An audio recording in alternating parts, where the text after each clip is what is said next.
Olá pessoal, tudo bem? Eu sou a professora Aline Falcão, da disciplina de Saúde Ocupacional, do curso Técnico em Segurança do Trabalho Ensino à Distância aqui do Instituto Federal do Rio Grande do Norte.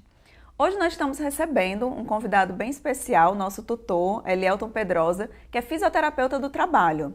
E hoje eu queria que você falasse para a gente um pouquinho, Elielton, sobre o que seria ergonomia e Lerdort. Então vamos começar pela ergonomia. Olá pessoal, queria agradecer primeiramente o convite, estar aqui participando.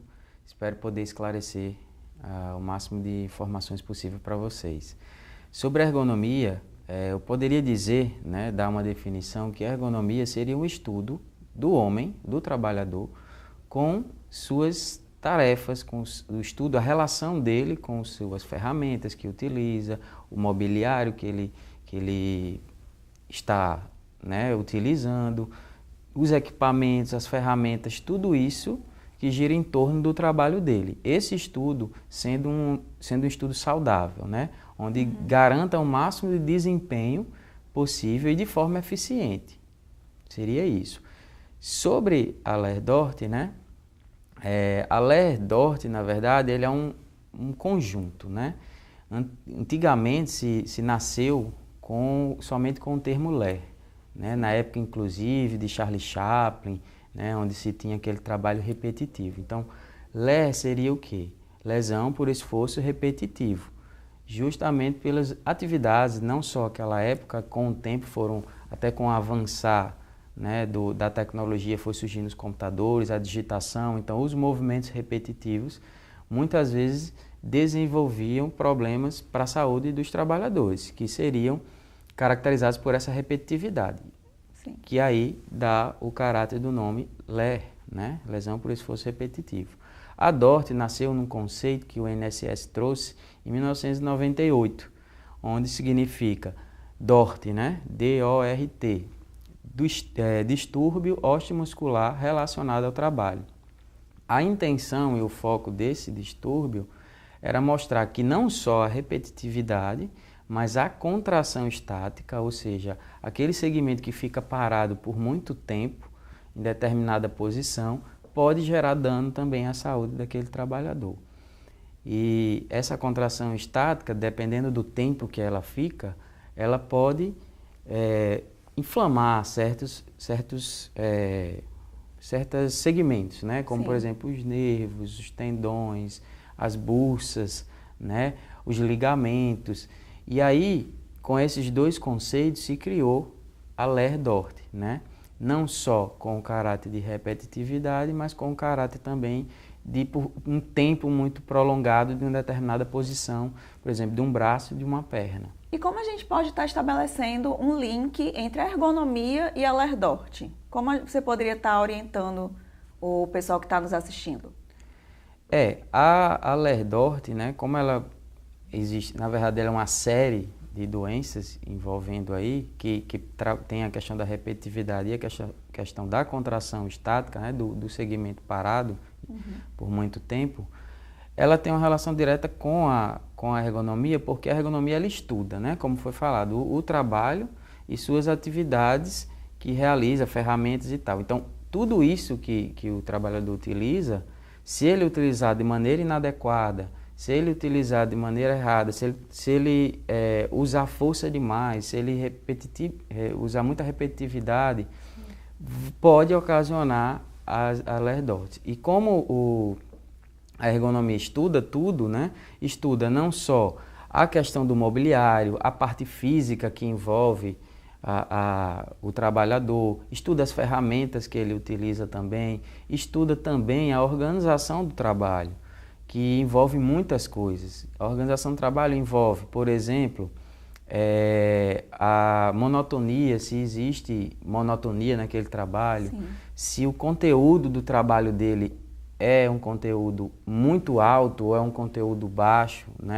se ele tem repetitividade nesse trabalho também, se ele tem metas a cumprir, como por exemplo um bancário que tem uma meta a cumprir, se ele não bater a meta, vai vir pressão do chefe para cima dele, e essa pressão ela vai gerar alterações psicológicas também. Então, a ergonomia estuda não só a parte física, mas a parte psicológica também. se aquilo que gira em torno do trabalho dele está gerando uma pressão, não só uma sobrecarga física, mas uma sobrecarga mental muito alta. Então, na realidade, a gente pode dizer que a Lerdort, ela não é só um problema físico, ela é inclusive um problema psicológico também. Perfeitamente. A Lerdort, ela não tem um caráter muito físico, é muito comum a gente achar isso, né? Quando a gente fala em doenças do trabalho e ocupacionais, a gente acha que tudo é puramente físico, mas não. Tem um caráter psicológico justamente por essas questões que eu falei. Se você tem uma meta a cumprir, se você tem um ritmo acelerado de trabalho, se você tem uma jornada excessiva de trabalho, isso vai lhe gerar problemas físicos, mas também mentalmente vai desgastar demais. E esse desgaste mental, né, vai trazer, sim, prejuízos para a saúde do trabalhador e que tem a relação com a ergonomia, onde o profissional precisa intervir nesse processo aí.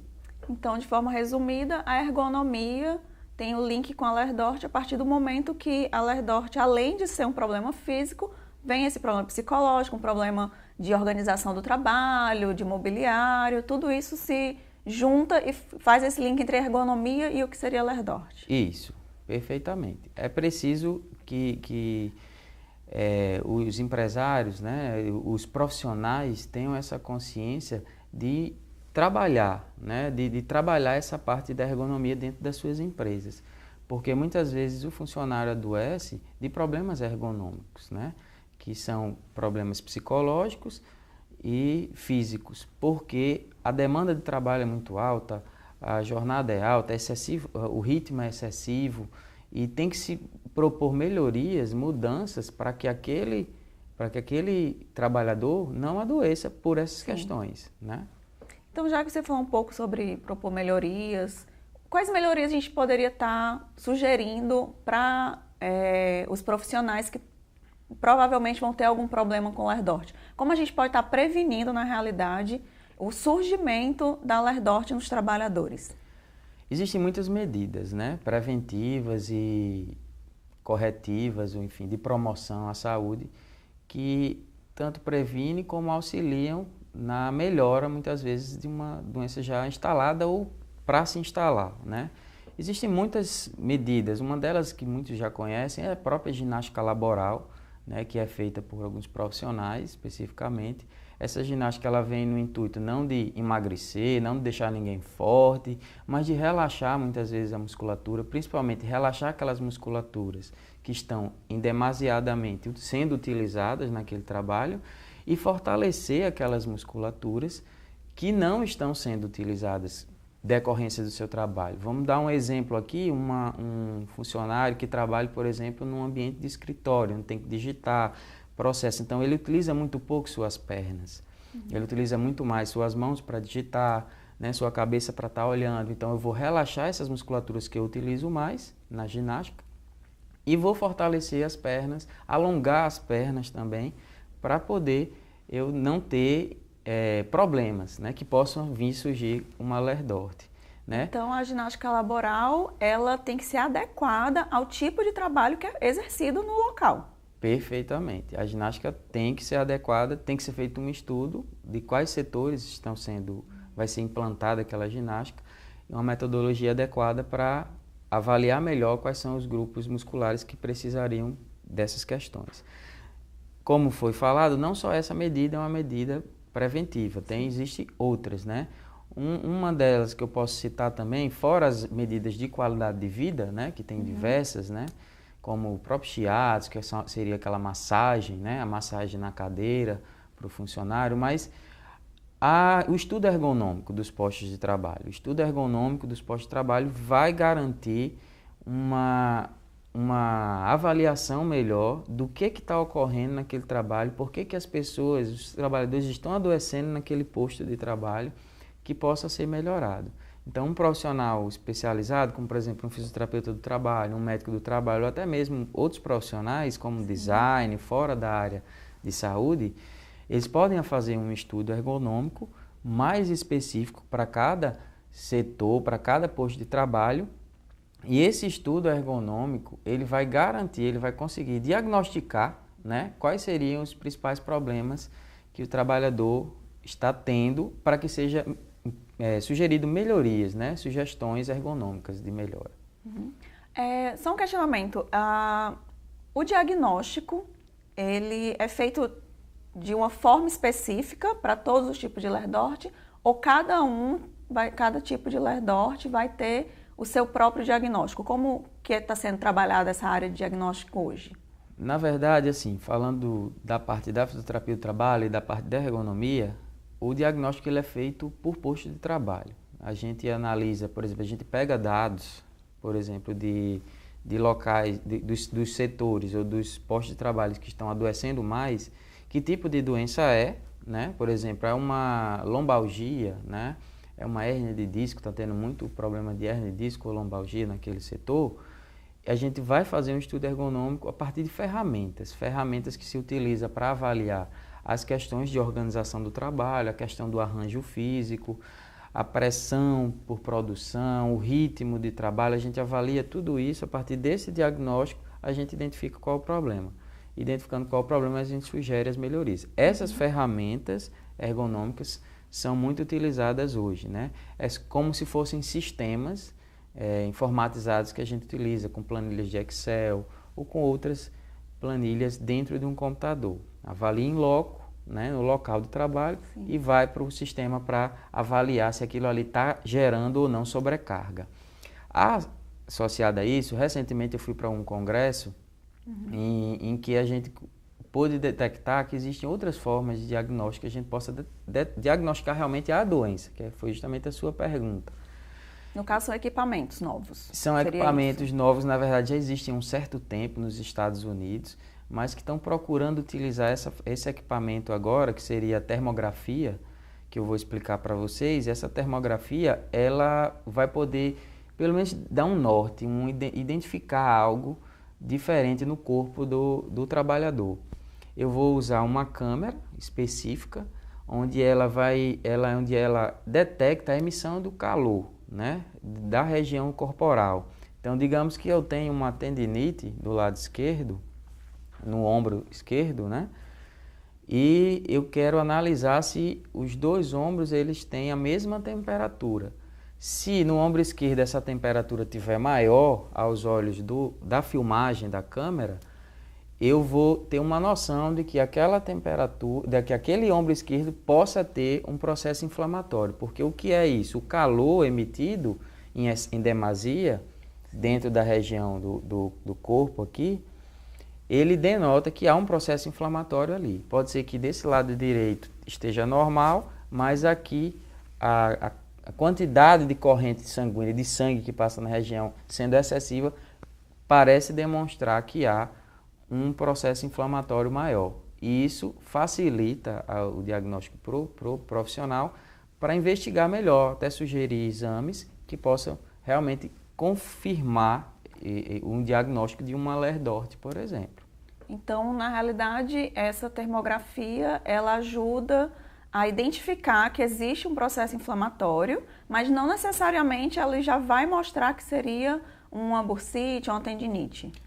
Perfeito. Ele não é necessário o exame complementar e o exame físico. Seria necessário um exame complementar e o físico. Nunca se descarta, principalmente o exame físico, né? A anamnese que deve ser feita, avaliar bem o trabalhador como um todo, utiliza-se a termografia e se ainda assim o médico, no caso, quem vai diagnosticar isso, né, tiver a dúvida, ele pode sim passar um exame, mas de uma forma mais direcionada, porque com a termografia ele vai verificar que não vou passar um ultrassom no lado direito, porque eu sei que no lado esquerdo, para mim, pelo que eu avaliei e pela termografia, aparece sim como uma possibilidade de ter uma Lerdort ali. Então facilitaria muito o trabalho, na realidade. Facilita. E não diminuiria os custos também, não é? Estamos falando em Lerdort, mas a termografia hoje ela está sendo usada, inclusive, pela classe médica em situações até mesmo de câncer, de processos inflamatórios em outros órgãos do corpo que possam denotar isso aí. E, consequentemente, isso gera menos custo, sim, para a empresa, porque ela não vai gastar com tanto exames no seu trabalhador se ela tem uma noção de que aquilo ali está mais concentrado, por exemplo, no ombro esquerdo, que foi o exemplo que a gente deu. Certo. E em relação a tratamento, o que hoje tem de tratamento para Lerdort? E se existe algum tratamento novo, existe alguma novidade em relação a essa área? Bem, o tratamento geralmente ele é feito naturalmente como se faz hoje. Não vejo... Existem várias técnicas sendo colocadas aí no mercado, mas que ainda não se tem ainda uma coisa fechada. Mas geralmente o tratamento é feito com a base das medicações que os médicos passam. Existem outras terapias complementares e alternativas, como por exemplo a homeopatia, a acupuntura, nesse tratamento também, principalmente para tirar um pouco a dor, a inflamação. A própria fisioterapia convencional, onde você trabalha o uso do gelo, o uso do calor, o uso o famoso TENS, que é o choquinho que o pessoal faz. Então esse tratamento também auxilia no processo de diminuição da dor e do desconforto, né, e da inflamação. Mas também existem terapias, por exemplo, falando da parte da fisioterapia, terapias específicas para tentar corrigir muitas vezes uma alteração postural de coluna, por exemplo, que vai diminuir a chance dessa pessoa desenvolver uma doença maior, né? Como, por exemplo, a osteopatia, são nomes bem diferentes, mas são terapias manuais que se utilizam na coluna, no ombro, nas pernas, no joelho, que vão ajudar, né, no processo de melhora desses pacientes, no caso desses trabalhadores. Fora essas terapias também fisioterapêuticas, o médico ele também pode se valer de instrumentos como, por exemplo, as infiltrações, né, para reduzir aquela dor imediata, né, dentro de uma articulação como, por exemplo, o joelho. Ele injeta ali substâncias para diminuir a dor e a inflamação, e em alguns casos onde você realmente não tem como resolver mais, já está um processo avançado da doença, aí sim um procedimento cirúrgico, que é o que não queremos, né? Mas às vezes acontece. Bom, Elielton, infelizmente eu vou ter que encerrar por aqui, que a gente já se estendeu bastante, mas foi ótimo ter aqui, a gente com certeza conseguiu esclarecer muitas dúvidas que muitas pessoas devem ter. E eu espero que você volte para a gente conversar um pouco mais sobre isso. Eu agradeço também o convite e fico à disposição. Obrigada. Bom, pessoal, é isso. A gente encerra por aqui e até a próxima.